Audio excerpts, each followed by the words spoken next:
Buonasera e ben ritrovati con il TG Flash di New Sicilia. Di seguito i titoli più importanti del pomeriggio. È morto all'età di 93 anni il cavaliere del lavoro Alessandro Scelfo, nato a Giarre, residente ad Enna, patron delle autolinee SAIS. Il presidente Schifani lo ricorda come un protagonista capace di innovare il settore dei trasporti e contribuire concretamente allo sviluppo economico e sociale dell'isola.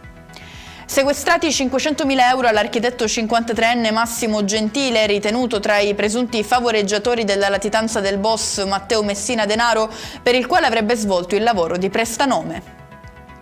Chiesti 28 anni di carcere nei confronti del 38enne accusato nel palermitano di aver violentato la figlia dall'età di 9 anni. Le ripetute violenze sarebbero emerse attraverso il dialogo della bambina con la psicologa della scuola.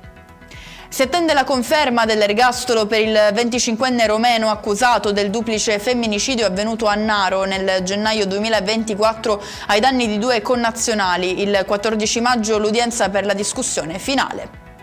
Chiudiamo con il meteo. Un colpo di coda estivo sta regalando ai siciliani una boccata d'aria tipica della bella stagione, ma già da lunedì tornerà la pioggia. Intanto domani si proseguirà col bel tempo e con temperature sopra la media. E con questo è tutto, prossimo appuntamento domani alle 13:30. Grazie per averci seguito, buon proseguimento di serata.